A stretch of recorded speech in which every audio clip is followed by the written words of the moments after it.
Le damos la bienvenida a todos los hermanos que nos acompañan el día de hoy en este nuevo estudio de la Escuela Sabática. Es un placer nuevamente acompañarlos. Mi nombre es Sol, soy de la Iglesia de Berea de Argentina y espero este estudio sea de bendición para ustedes. Vamos a estudiar la lección número 12 para el sábado 25 de marzo de 2023, cuyo título es Celo contra mundanalidad. Vamos a hablar un poco del celo espiritual. Y me gustaría compartir una parte de la nota de introducción con ustedes. Los siervos de Dios han de ser, en lo que requiere diligencia, no perezosos, fervientes en espíritu, sirviendo al Señor. El descuido y la ineficacia no son piedad. Cuando nos demos cuenta de que estamos trabajando para Dios, tendremos un sentido más elevado que el que jamás hemos tenido del carácter sagrado del servicio espiritual. Lamentablemente, muchas veces venimos a la iglesia, pero nos olvidamos de realmente la importancia de estar siempre despiertos, sirviendo al Señor. Pareciera a veces que nuestro celo espiritual y nuestro entusiasmo está dormido, siendo que estamos viviendo los últimos tiempos de este mundo. Espero que esta lección realmente sea de bendición y nos ayude a despertar, a tener un mayor celo espiritual, a tener mayor entusiasmo y mayor ánimo y ganas de servirle al Señor, porque ese debe ser realmente nuestro deseo primordial en la vida, poder tener una vida de servicio y en primer lugar el Señor. Espero puedan invitar a otras personas a compartir el video del día de hoy, que seguramente será de bendición para ustedes. Vamos a iniciar con una oración. Padre nuestro que estás en los cielos, santificado sea tu nombre. Te damos gracias, Señor, por este maravilloso día que nos regalas, por la oportunidad de compartir también tu palabra. Te pido que puedas, Señor, también darle sabiduría al hermano que va a compartir el estudio del día de hoy, que pueda ser de bendición, puedas abrir nuestras mentes, nuestros corazones, y sean también tus palabras las que puedas poner en la boca del hermano para que podamos estudiar lo que tú tienes preparado para nosotros. Te pedimos puedas dirigirnos, ayudarnos en nombre de Jesús. Amén. Mis hermanos y hermanas, sean todos bienvenidos al estudio de la Escuela Sabática. Con la bendición de nuestro Señor Jesucristo ya estamos aquí listos para compartir la última lección del primer trimestre del año. Hoy estudiaremos la lección que se titula Celos contra mundanalidad. ¿Cómo es que podemos vencer al mundo? ¿Qué es lo que nos dice el Señor? Cristo venció la mundanalidad y también quiere que nosotros venzamos al mundo. Él quiere que nosotros seamos triunfadores, victoriosos. Quiere que cada uno de nosotros sea luz en el mundo. Nuestro Señor quiere que nosotros seamos como Él lo fue cuando estuvo en la tierra. Esa es la enseñanza que nos ha dejado nuestro Señor. La lección tiene 3 puntos muy interesantes que vamos a desarrollar el día de hoy. El primero dice una influencia negativa. El segundo, pérdida irreparable. Y el tercer punto que vamos a desarrollar dice llamados a ser victoriosos. Así que, con la tranquilidad que caracteriza al pueblo de Dios, vamos a comenzar esta hermosa lección. El primer subtema dice una influencia negativa. Y la pregunta dice lo siguiente: ¿por qué una persona pierde su celo espiritual? ¿Qué debe cambiar si desea consagrarse? Vamos a estudiar, mis queridos hermanos, el libro de Romanos, capítulo 12, versículo 2, que dice lo siguiente: No os adaptéis a las formas de este mundo, sino transformaos por medio de la renovación de vuestra mente, para que comprobéis cuál es la voluntad de Dios, lo bueno, lo que le agrada y lo perfecto. A ver, vayamos a las variables del título. Primero vamos a conceptualizar el celo. ¿Qué nos dice el diccionario bíblico adventista?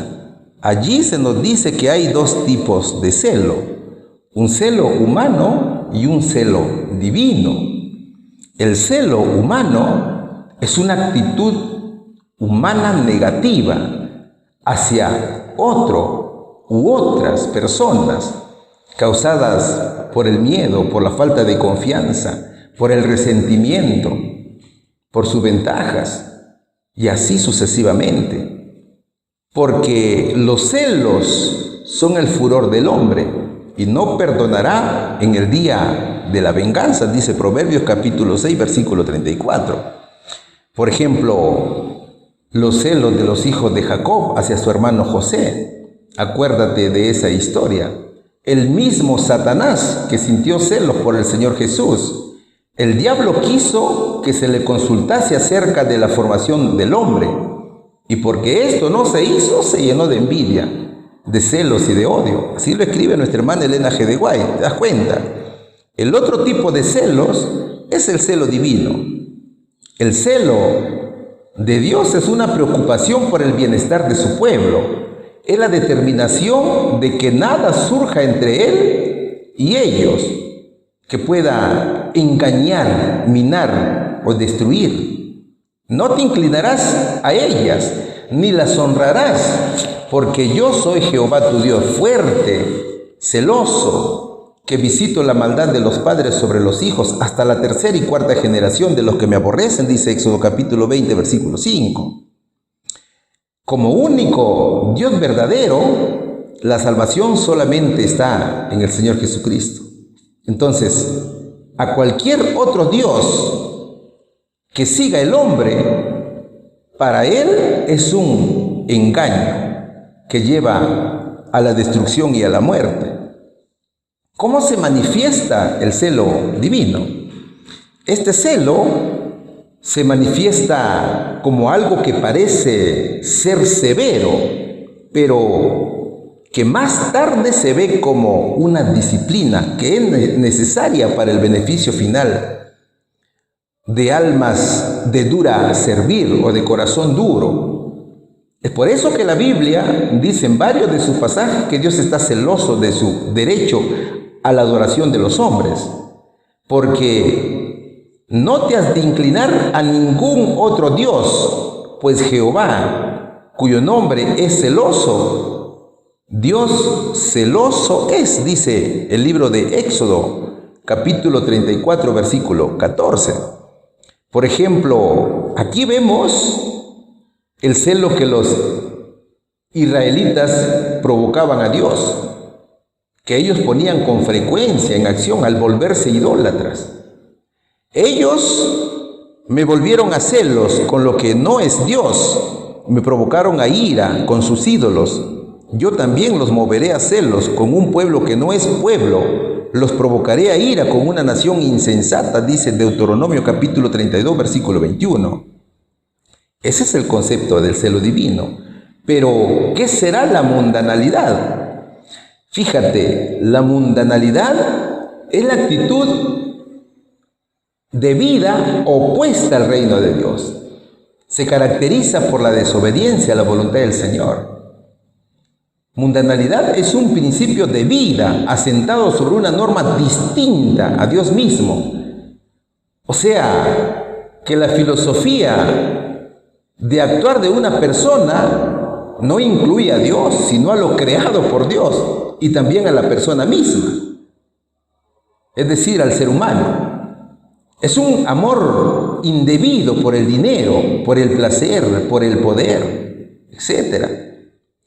Dicho en otras palabras, la mundanalidad es la idolatría, para entenderlo mejor.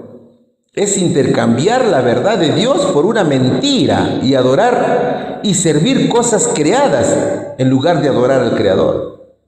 Ya que cambiaron la verdad de Dios por la mentira, honrando y dando culto a las criaturas antes que al Creador, el cual es bendito por los siglos.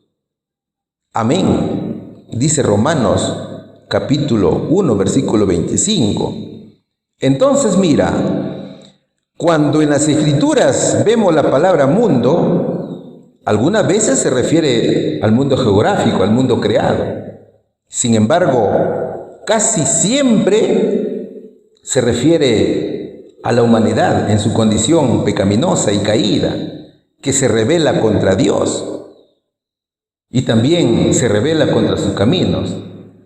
O sea que sucede cuando hombres y mujeres aman las cosas de este mundo más que a Dios. Ahora, durante este trimestre hemos estudiado los frutos del Espíritu, ¿cierto? Hemos aprendido a ver los resultados de la obediencia y cómo el Señor transforma el carácter de sus hijos.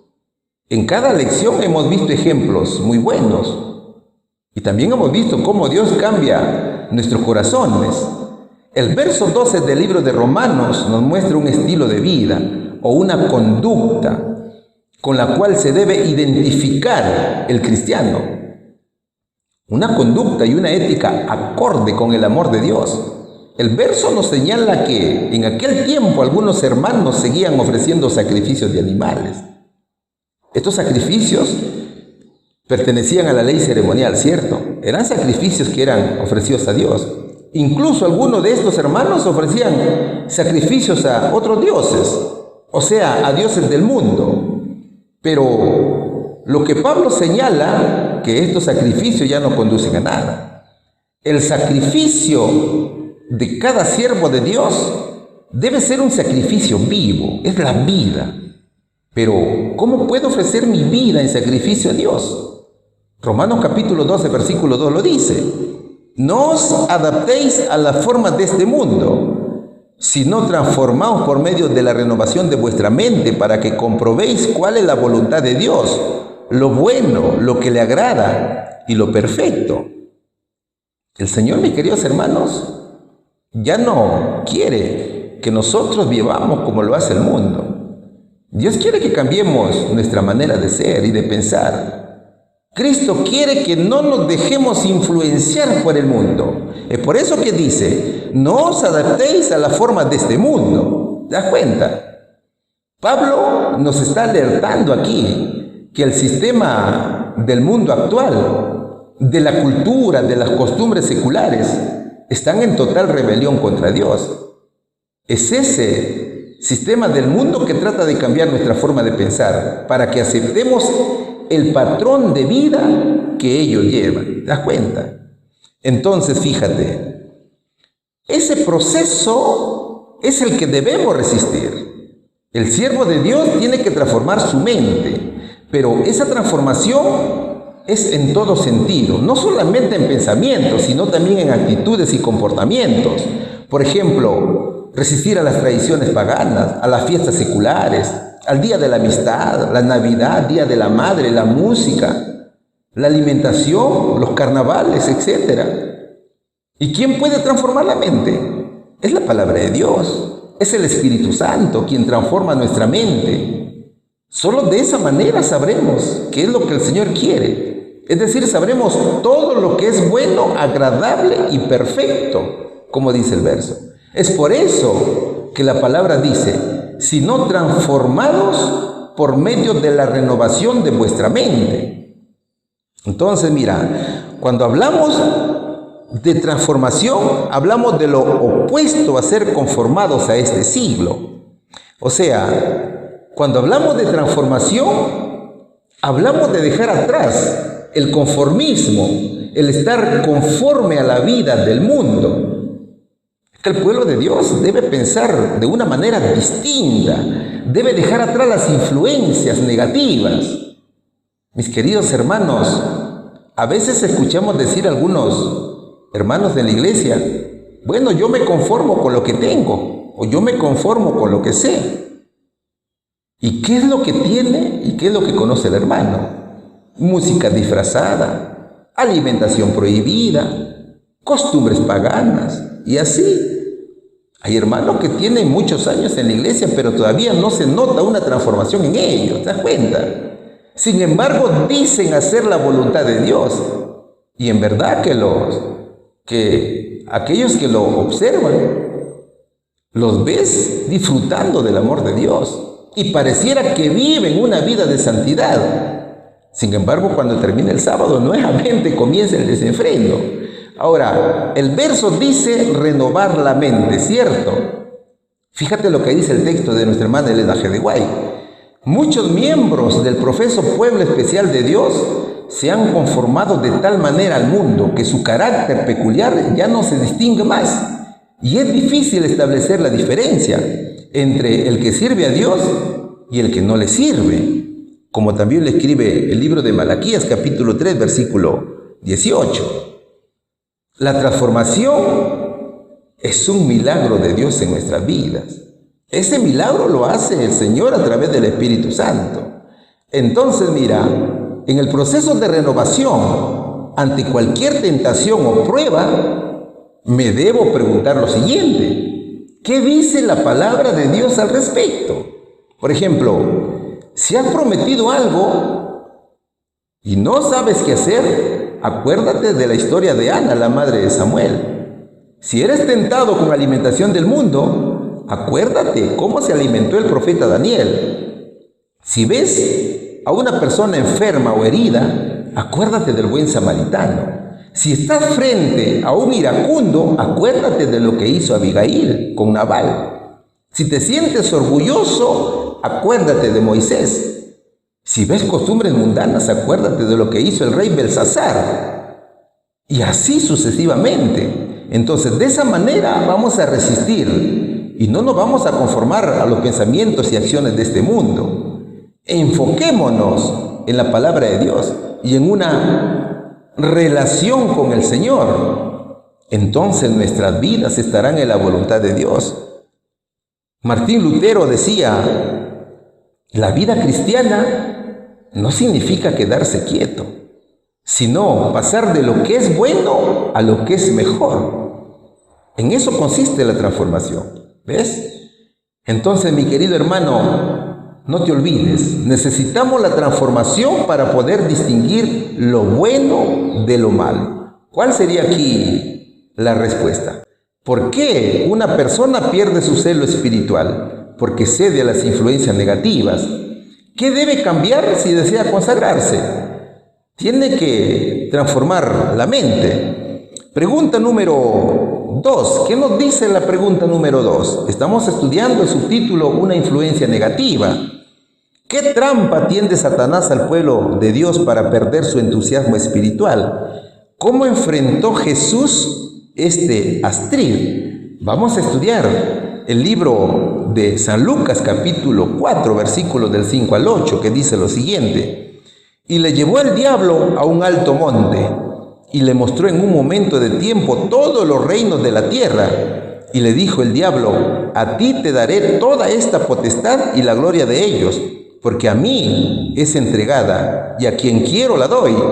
Pues si tú adorares delante de mí, serán todos tuyos. Y respondiendo Jesús le dijo: vete de mí, Satanás, porque escrito está: a tu Señor Dios adorarás, y a Él solo servirás.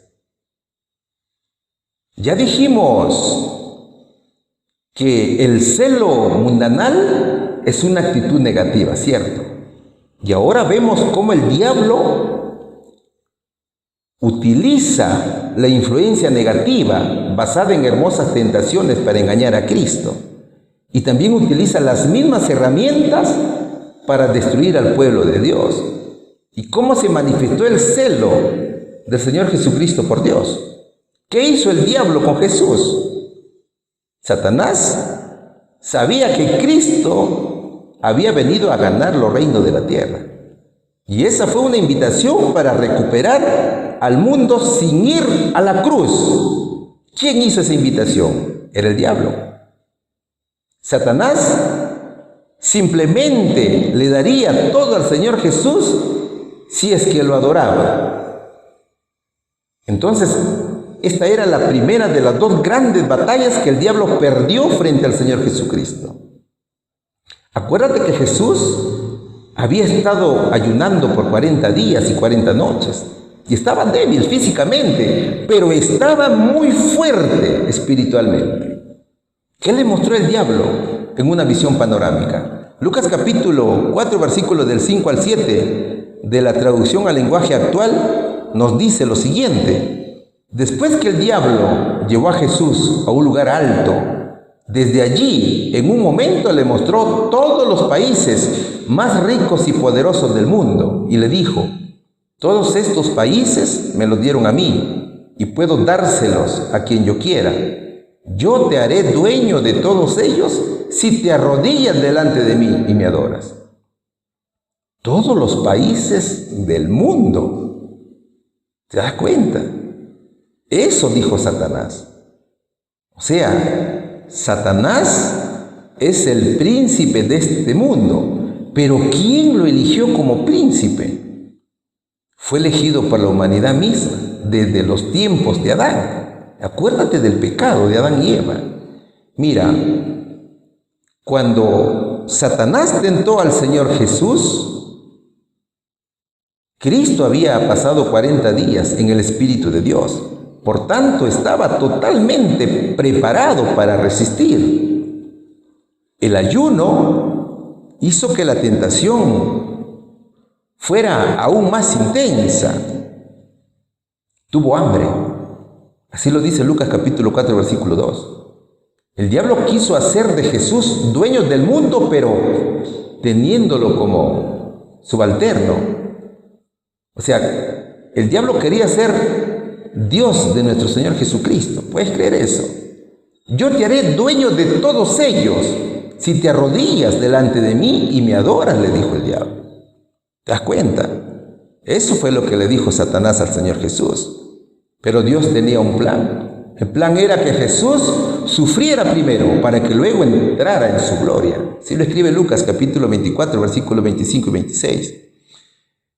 Mira, la tentación, mi querido hermano, viene cuando nadie la espera. Puede que seas muy consagrado a Dios, pero eso no significa que nunca tendrás tentaciones.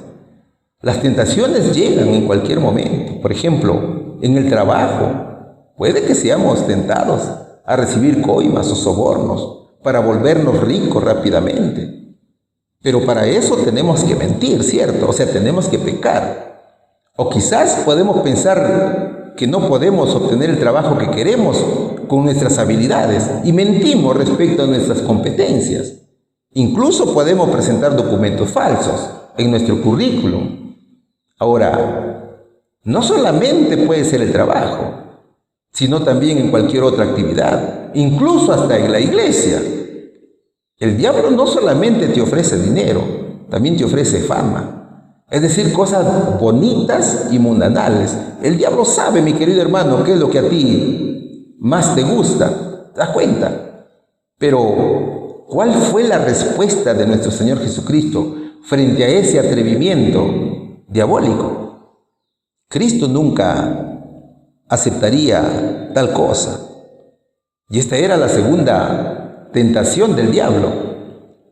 Satanás pensaba que Jesús estaba muy débil debido a su condición física, pero el Señor estaba totalmente preparado, lleno del Espíritu Santo para enfrentar las tentaciones.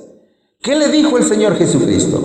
Lucas capítulo 4, versículo 8 dice: y respondiendo Jesús le dijo: vete de mí, Satanás, porque escrito está: a tu Señor Dios adorarás y a Él solo servirás. Con un escrito está, respondió el Señor Jesucristo. Satanás trajo una poderosa tentación al Señor Jesús, pero Cristo resistió la influencia negativa del enemigo. El Señor le dice: vete de mí, Satanás. Mis queridos hermanos, cada uno de nosotros debe mentalizarse en las palabras de Cristo. A cada intervención debemos responder con un escrito está. El mundo gobernado por Satanás nos pone una serie de tentaciones, pero el Señor nos exhorta diciendo: así que humíllense delante de Dios, resistan al diablo y Él huirá de ustedes, dice Santiago capítulo 4, versículo 7. En cada respuesta debemos aplicar la palabra de Dios. El ejemplo de Cristo es adorar solamente a Dios y servirle solo a Él. ¿Sabes por qué? Porque servir a Cristo es mucho mejor que cualquier ventaja mundanal. Entonces, mira, la preparación es la clave para vencer la tentación. Y eso hizo Cristo. La mejor arma es estudiar de manera individual la palabra de Dios. Ese conocimiento nos permitirá enfrentar con un escrito está a las maldades del mundo. ¿Cuál sería, mis hermanos, aquí la respuesta? ¿Qué trampa tiende Satanás al pueblo de Dios para perder su entusiasmo espiritual? La tentación con cosas mundanales. ¿Cómo enfrentó Jesús este ardid o esta astucia, rechazando las tentaciones? Pregunta número 3. Estamos estudiando el subtítulo Una influencia negativa. ¿Qué sucede al perder fervor espiritual y amistarse con el mundo?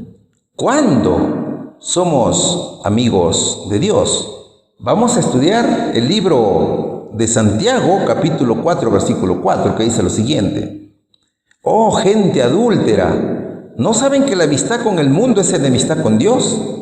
Si alguien quiere ser amigo del mundo, se vuelve enemigo de Dios. Apocalipsis capítulo 12, versículo 17 dice, entonces el dragón se encolerizó contra la mujer y se fue a hacer guerra contra el resto de la descendencia de ella, los que guardan los mandamientos de Dios y tienen el testimonio de Jesucristo. En la vida hay solo dos opciones. El mundo, que está dominado por Satanás, y Dios, que es nuestro Salvador. El verso dice que nosotros no podemos ser amigos del mundo y tampoco de su sistema, que está en rebelión contra Dios, y también ser amigos de Dios al mismo tiempo, como lo dice Mateo capítulo 6, versículo 24. Aún el deseo de ser amigos del mundo constituye enemistad con Dios. Eso tiene que ver con la fidelidad a nuestro Señor Jesucristo. Tiene que ver con nuestra doble personalidad espiritual que aún poseemos, sabiendo que las alternativas son totalmente opuestas. El mundo a que se refiere el apóstol Santiago no es el mundo geográfico, sino los placeres de la sociedad pagana o el sistema mundanal. ¿Qué sucede si queremos ser amigos del mundo, como dice el verso?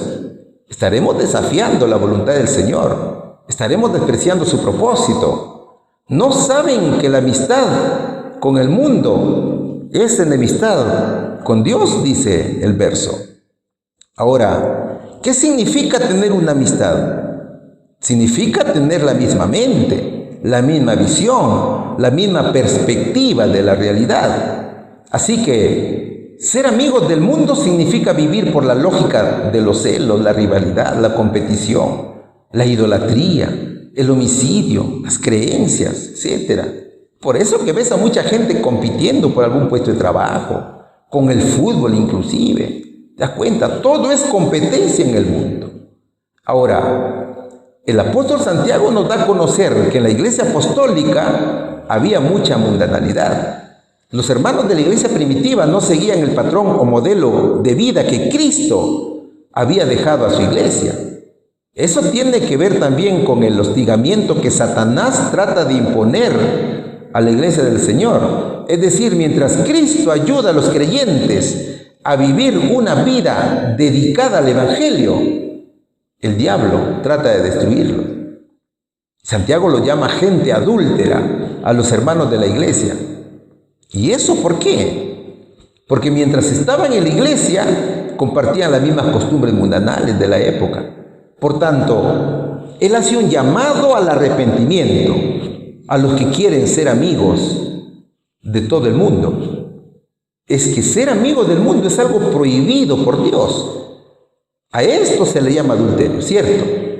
Que no se puede abrazar a Dios y al mundo al mismo tiempo. Acuérdate que estamos en los últimos tiempos y el diablo se está jugando sus últimas cartas porque sabe que el tiempo se le acaba. Y la visión de Elena G. de White revela algo interesante que nosotros debemos tener muy en cuenta.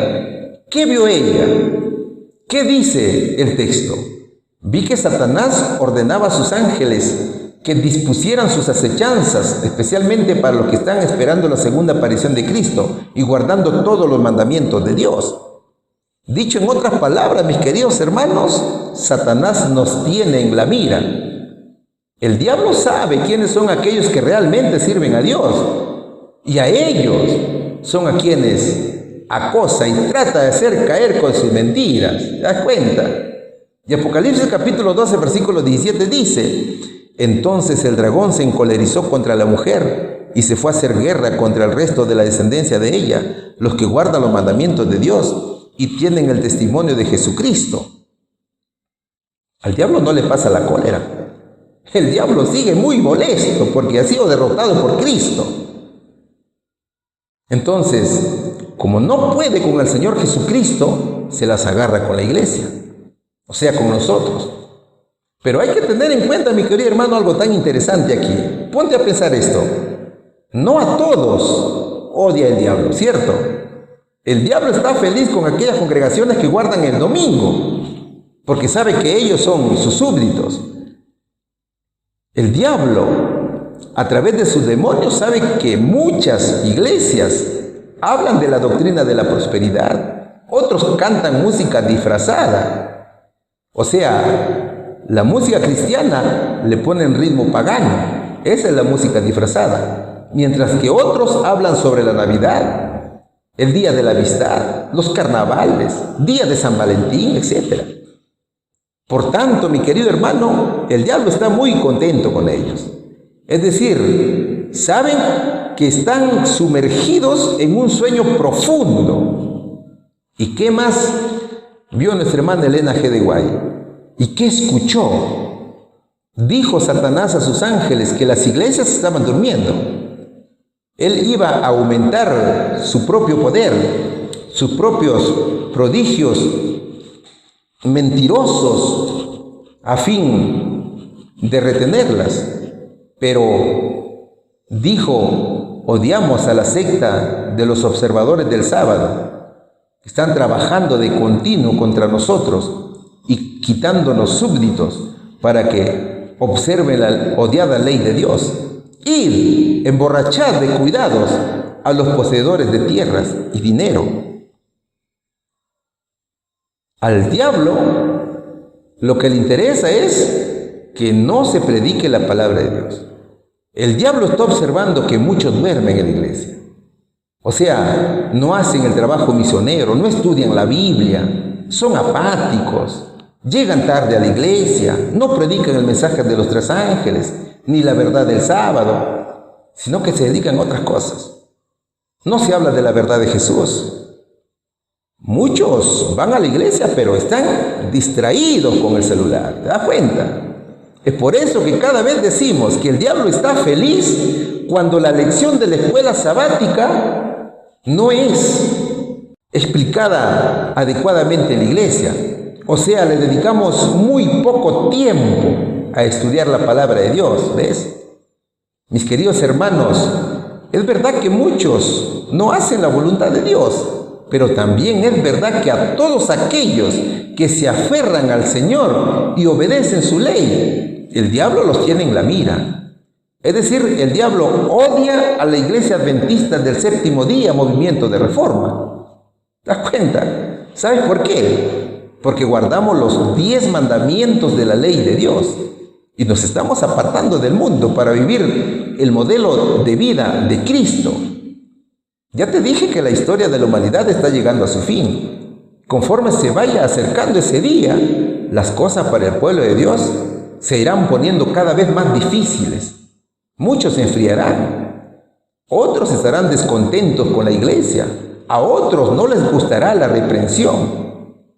Y así sucesivamente. Eso es porque el diablo está trabajando duro. Sin embargo, nosotros debemos poner en práctica nuestra preparación que venimos llevando a cabo. Es que para eso sirve nuestra preparación. Entonces, mira, Dios quiere que seamos sus amigos. Jamás quiere que nosotros seamos sus enemigos. Entonces, ¿qué debemos hacer? Obedecer al Señor. Seguir su estilo de vida que Él nos ha dejado como ejemplo. ¿Cuál sería aquí la respuesta, mis queridos hermanos? ¿Qué sucede al perder fervor espiritual y amistarse con el mundo? Nos convertimos en enemigos de Dios. ¿Cuándo somos amigos de Dios? Cuando obedecemos sus mandatos. Pregunta número 4. ¿Qué nos dice la pregunta número 4? El subtítulo dice irreparable pérdida. ¿Cómo se puede perder el amor del Padre Celestial? Sin provenir de Él, ¿qué promueve la pérdida espiritual? Vamos a estudiar 1 de Juan, capítulo 2, versículos del 15 al 17. No améis al mundo ni las cosas que están en el mundo. Si alguno ama al mundo, el amor del Padre no está en él. Porque todo lo que hay en el mundo, los deseos de la carne, la codicia de los ojos y la soberbia de la vida no proviene del Padre, sino del mundo. Y el mundo pasa y sus deseos, pero el que hace la voluntad de Dios permanece para siempre. Mundanalidad significa amar al mundo, ¿cierto? Y el profeta Juan nos exhorta: no améis al mundo, dice. Es decir, si caminamos en la oscuridad del pecado y afirmamos estar en comunión con Dios, estamos mintiendo. Así lo dice 1 de Juan, capítulo 1, versículo 6.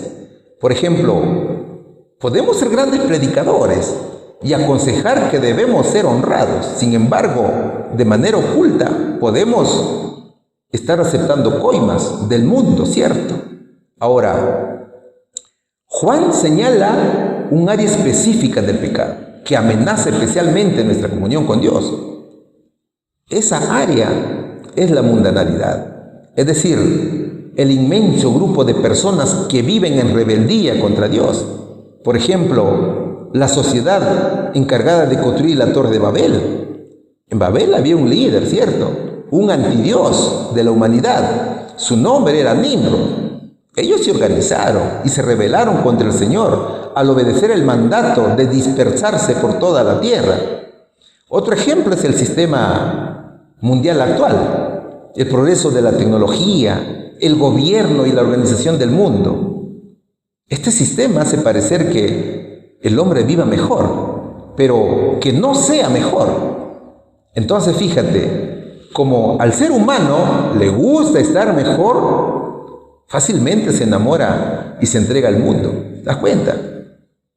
Por eso que 1 de Juan capítulo 2, versículo 15 al 17 dice: no améis al mundo, ni las cosas que están en el mundo. Si alguno ama al mundo, el amor del Padre no está en él. ¿Sabes, mi hermano? Dios vencerá fácilmente a los sistemas mundiales. Por más invencibles que parezcan, el Señor los va a vencer. El mundo requiere del amor de las personas. ¿El amor a qué? El amor a las cosas materiales. Por ejemplo, tú ves constantemente, ¿no es cierto?, que la gente está a la espera que salga el último modelo de celular o lo último en automóviles y así sucesivamente, lo último de la moda. Ahora, ¿qué es lo que tiene el mundo? Ya te dije que el mundo es materialista. El mundo compra nuestro amor con grandes cosas que tiene para darnos. Vehículos, las casas lujosas, los dispositivos móviles, como te estaba explicando, el estatus social, ¿ves? Pero Juan dice: si amas al mundo, eres materialista y Dios no está contigo. Eso significa que si afirmamos amar a Dios, pero amamos al mundo, es porque algo está mal. Claro, hace mucho tiempo atrás, muchos pensaban que amar a Dios y dejar al mundo significaba aislarse y vivir en un convento o en un lugar solitario.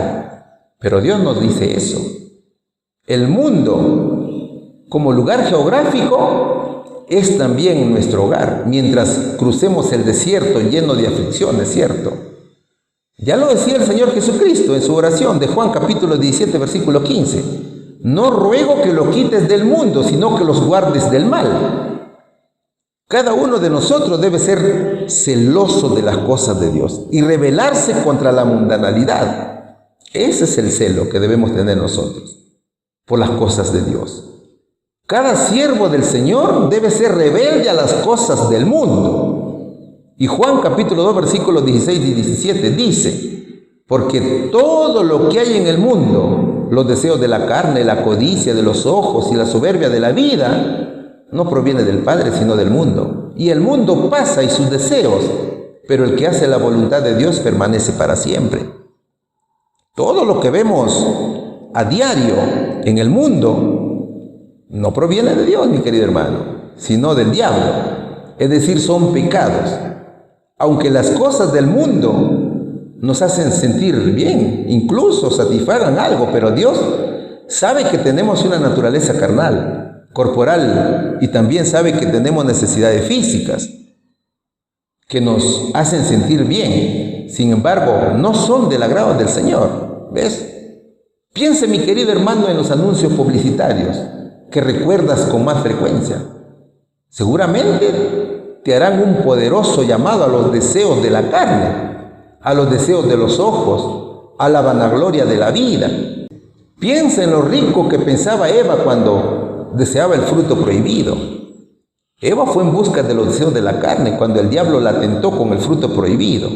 Entonces, Eva fue en búsqueda de la mundanalidad, ¿te das cuenta?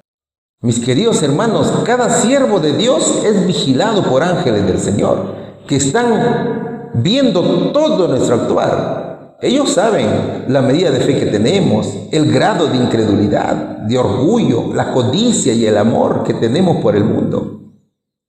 Solo que hay un detalle a tomar en cuenta. ¿Sabes qué sucede con los ángeles? Mira, cuando los ángeles ven los pecados de cada hijo de Dios y ven que Dios ha sido deshonrado, se ponen a llorar. Ellos con mucha tristeza ven a los siervos de Dios someterse a los deseos del mundo y ven cómo se pierde la espiritualidad de Dios. Pero, ¿qué sucede con el pecador? El pecador está tranquilo porque piensa que hace lo correcto. El pecador no es capaz de darse cuenta que ofende a Dios, ni se preocupan por lo que hacen. Al contrario, piensan que están en constante comunión con el Señor, ¿te das cuenta? Por ejemplo, ¿has visto alguna vez conciertos de música cristiana? Y también has visto que saltan, bailan, hasta se tiran al piso. El escenario parece discoteca. Pero, ¿cómo ven los ángeles estos eventos? Como una ofensa a Dios. Y claro, los artistas piensan que están floreciendo en el Señor. Sin embargo, en lugar de florecer en el Señor, están amando al mundo, porque están imitando al mundo, se están adaptando a sus costumbres. Son amigos del mundo, porque este tipo de música es del mundo. ¿Te das cuenta? ¿Cuál sería aquí la respuesta? ¿Cómo se puede perder el amor del Padre Celestial? Amando las cosas del mundo, sin provenir de Él, que promueve la pérdida espiritual, los deseos de la carne, la codicia de los ojos y la soberbia de la vida. Pregunta número 5. ¿Qué resultado fatal se sufrirá al amar al mundo y perderse lo espiritual? ¿Qué nos dice el libro de Mateo, capítulo 16, versículo 26? ¿De qué sirve ganarse el mundo entero y perder la vida eterna? ¿Habrá algún valor terrenal que compense la pérdida del alma? A ver, para entender mejor la interrogante es necesario leer desde el versículo anterior. Y Mateo capítulo 16, versículos 25 y 26 de la Nueva Traducción Viviente dice: si tratas de aferrarte a la vida, la perderás, pero si entregas tu vida por mi causa, la salvarás. ¿Y qué beneficio tienes si ganas el mundo entero, pero pierdes tu propia alma? ¿Hay algo que valga más que tu alma? No hay mejor ejemplo para nosotros que el dejado por Jesús. La vida del Señor y sus seguidores por amor a Dios sería de penalidades y sufrimientos. Entonces, cada uno de nosotros, al seguir el ejemplo del Maestro, también nos sometemos a esos sufrimientos. Mira, el diablo tiene poder para cegar las mentes por medio del amor al mundo. Ya te dije que el enemigo nos presenta cosas muy bonitas y llamativas, con tal de que abandonemos el camino de Dios. Incluso los consagrados se olvidan y perdieron de vista el hecho de que Dios vive y que sus ángeles están anotando todos los actos de los hijos de los hombres. Entonces, mira, es mejor entregar la vida por causa de Cristo. De nada sirve aferrarnos a este mundo pensando que alcanzaremos salvación. Sin embargo, al perder la vida por la causa de Cristo, encontraremos la salvación. Entonces, quien no asuma los riesgos que acarrea el convertirse en discípulo del Señor Jesús, a la larga perdería su vida. ¿De qué le sirve ganarse el mundo entero y perder la vida eterna?, dice el verso. Muchos son capaces de perder la vida eterna a cambio de las comodidades del mundo. Sin embargo, para los que pierden la vida por la causa de Jesús, queda una esperanza en la segunda venida de Cristo, ¿cierto? El juez justo dará a cada uno su propia recompensa. Mi querido hermano, nunca pienses evadir el caminar a la muerte con Jesús. Podemos ganar todo el mundo. Claro que podemos ganarlo, pero así como ganamos todo el mundo, terminaremos perdiéndolo todo. ¿Ves? El mismo Señor Jesús tuvo la oportunidad de ganar el mundo si es que adoraba a Satanás, como lo dice Lucas capítulo 4, versículos del 5 al 8. Pero encontró la vida y la victoria por medio de la obediencia a Dios. ¿Te das cuenta? No te olvides que los ángeles llevan todos los días al cielo una carga de anotaciones de cada uno de nosotros. Esas anotaciones son los deberes incumplidos, la negligencia, los egoísmos, los engaños, los fraudes y las estafas. Es decir, hay una gran cantidad de obras malas o frutos de la carne que se van acumulando para el día del juicio individual. Y serán aquellas actitudes las que verá Cristo para proceder luego a dar la recompensa a cada uno cuando venga, como lo dice Isaías capítulo 62, versículo 11. Y aquí es de preguntarse, ¿cuál será mi recompensa si gano el mundo? ¿Qué sucederá si en ministerial figuro como mundano y no como verdadero cristiano? ¿Sabes cuál es tu recompensa? Ser avergonzado. Entonces, mis hermanos, es tan importante el celo espiritual. Es mejor ser avergonzado por el mundo, por hacer las cosas de Dios, que ser avergonzado por el mismo Dios en el día del juicio. ¿Ves? En eso pongámonos a pensar. ¿Cuál sería aquí la respuesta? ¿Qué resultado fatal se sufrirá al amar al mundo y perderse lo espiritual? El resultado es la pérdida de la vida eterna. Pregunta número 6. Estamos estudiando el subtítulo Pérdida irreparable. ¿Qué pidió el Señor Jesús al Padre en su oración de intercesión? ¿Qué produciría la santificación de sus seguidores? Vamos a estudiar la hermosa oración de Jesús al Padre en el libro de San Juan, capítulo 17, versículo del 14 al 17. Yo les he dado tu palabra y el mundo los aborreció, porque no son del mundo, como tampoco yo soy del mundo. No ruego que los quites del mundo, sino que los guardes del mal. No son del mundo, como tampoco yo soy del mundo. Santifícalos en tu verdad. Tu palabra es verdad. ¿Qué es lo que requiere Dios de cada uno de nosotros? Ejemplo, no solamente para el mundo, sino también para la iglesia. Dios requiere de nosotros una vida que refleje a Jesús. A veces, mis hermanos, cometemos errores, nos convertimos en jueces de nuestros hermanos. Pero lo que no nos damos cuenta es que nosotros, al juzgar a los hermanos, usurpamos la función que solo le pertenece a Cristo. Pero hay algo que aún no entendemos. Es que nosotros mismos podemos tener peores errores que el hermano a quien juzgamos. ¿Te das cuenta? Solo que nosotros no nos damos cuenta. Es que esto es causa del pecado. Sin embargo, el Señor nos comprende y nos exhorta a cambiar de actitudes. Y ha pedido a Dios por nosotros. Observa lo que dicen los versos. Juan capítulo 17, versículo 14. Yo les he dado tu palabra y el mundo los aborreció, porque no son del mundo, como tampoco yo soy del mundo. Jesús, con total fidelidad, entregó la palabra de Dios Padre a sus hijos y a sus discípulos. Incluso nuestro Señor se consideró a sí mismo como un mensajero de Dios. Esas enseñanzas orales del Padre se manifestaron en las palabras, en actos y en la personalidad de Cristo Jesús. Solo que el mundo, al ver la transformación de los discípulos, se llenaron de envidia y los aborreció. Y muchos perecieron por causa del Evangelio. Es que los siervos de Dios no son del mundo. Fíjate, Cristo llamaba a sus discípulos a ser como Él. Cristo no era de este mundo. Su naturaleza tampoco. Ni en su oficio. Tampoco lo era en su carácter. Entonces, como Él no era del mundo, llama a sus discípulos que son del mundo a salir de Él. es que todo siervo de Dios es llamado desde antes de la fundación del mundo, ¿te das cuenta? El Señor nos dio su palabra para que al guardarla y predicarla nos encontremos odiados por el mundo. Pero al encontrarnos odiados por el mundo, reconozcamos que somos peregrinos en él. O sea, que ya no pertenecemos a este mundo, sino a Dios. ¿Qué más dicen los versos? Juan capítulo 17, versículos 15 y 16. No ruego que los quites del mundo, sino que los guardes del mal. No son del mundo, como tampoco yo soy del mundo.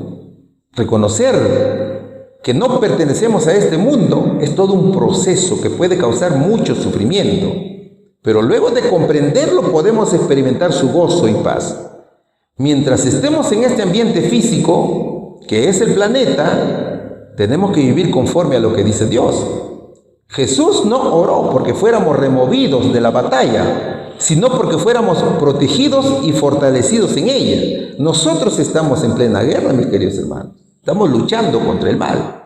De hecho, que no seremos quitados del sufrimiento que podemos experimentar en el mundo, sino que al sufrir nos daremos cuenta que estamos más cerca de Dios y más alejados de la mundanalidad. Entonces, mira, la oración del Señor es de protección del sistema de la mundanalidad, de todos sus malvados planes y estrategias. El Señor dice, guárdalos del mal y de la apostasía, guárdalos del mal y de la mundanalidad, guárdalos del mal y de la falta de santidad. No es que sean guardados del mal, de los problemas o de las dificultades, no. Todos necesitamos de su protección. Por ejemplo, los jóvenes tienen sus propias batallas. Las pasiones son fuertes. La lujuria parece ser una gran carga para ellos. Y la presión de conformarse al mundo parece mucho mayor. Por tanto, necesitan ser guardados del mal. Es de pensar en cómo José y Daniel resistieron al pecado. Y así, el Señor pidió en oración, santifícalos en tu verdad. Tu palabra es verdad. Dice Juan capítulo 17, versículo 17. El Señor, mis hermanos, oró por nuestra santificación como el proceso de guardar. La santificación es un proceso, ¿cierto? Es la obra del Espíritu Santo en cada uno de nosotros. ¿Cuál es el fundamento de la santificación? Es la palabra de Dios leída, escuchada, comprendida y aplicada a nuestra vida. Entonces, santifícalos en tu verdad significa ser apartados de la corrupción del mundo y para el uso de Dios.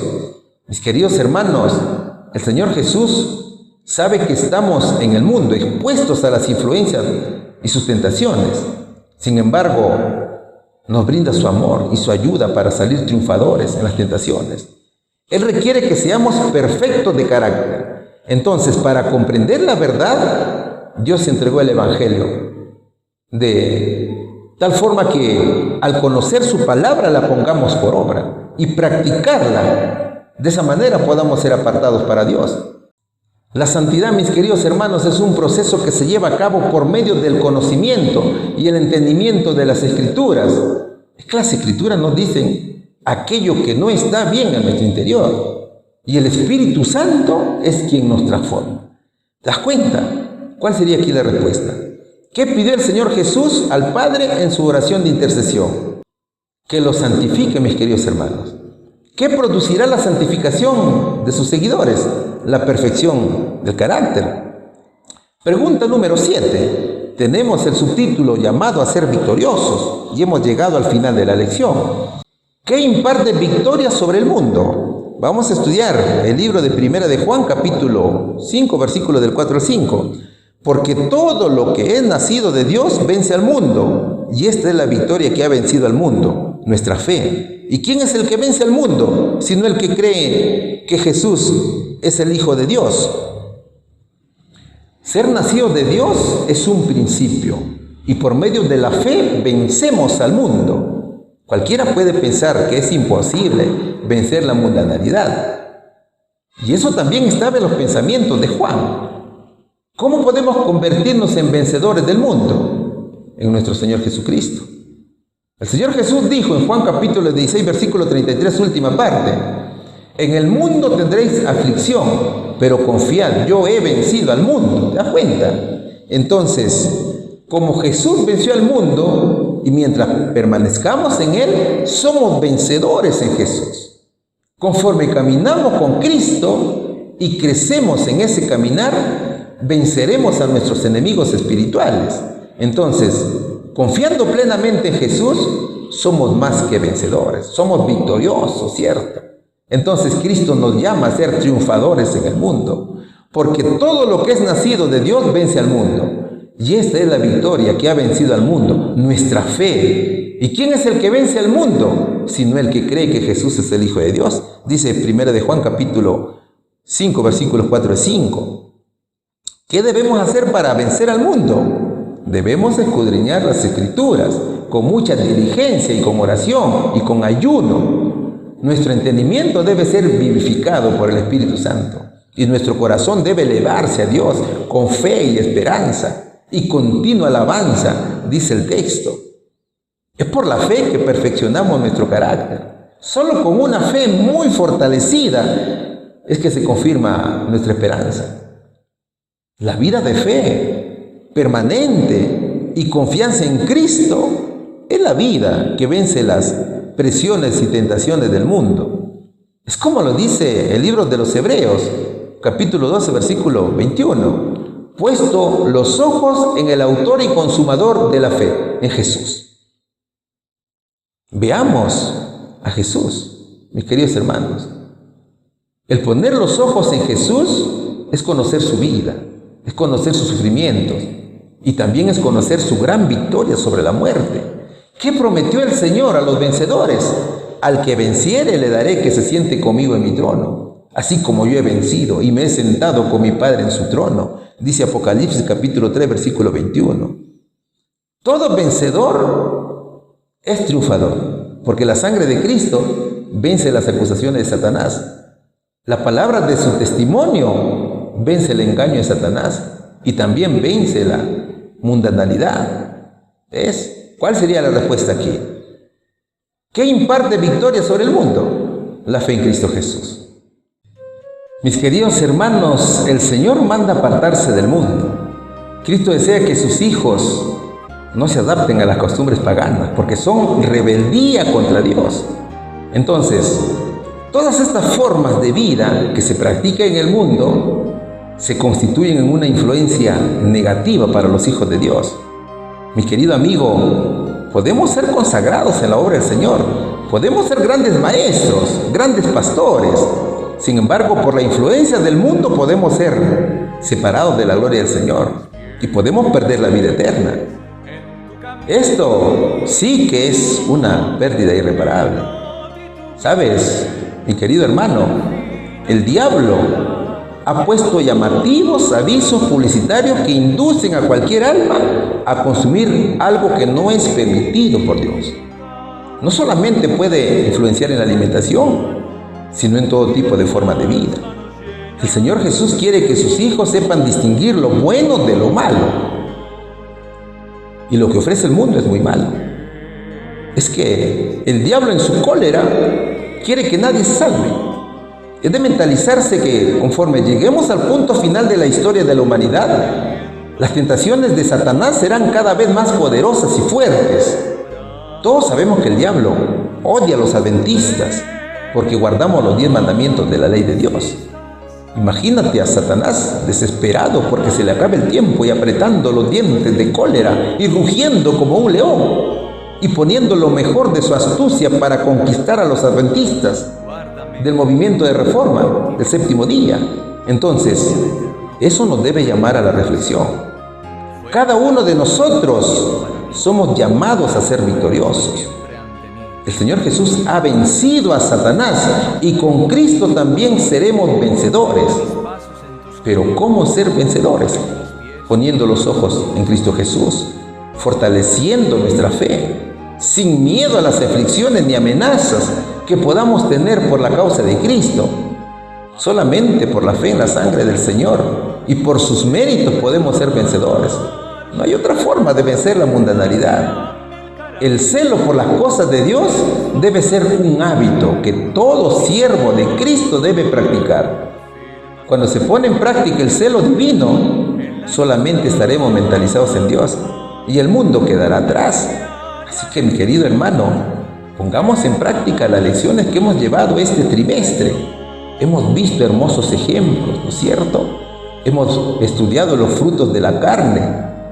Los frutos de la carne son malos para nuestra formación cristiana. Hemos estudiado los frutos del Espíritu, que son aquellos frutos que nosotros debemos practicar para nuestra santificación. Hermanos, tenemos que practicar lo bueno y tenemos que dejar atrás lo malo. Olvídate del mundo, mi querido hermano. Sigamos adelante. Falta poco para la victoria final, porque en Cristo somos vencedores. Que todo sea para la honra y gloria de nuestro Señor Jesucristo, y que Dios los bendiga grandemente en el nombre de Jesús. Amén.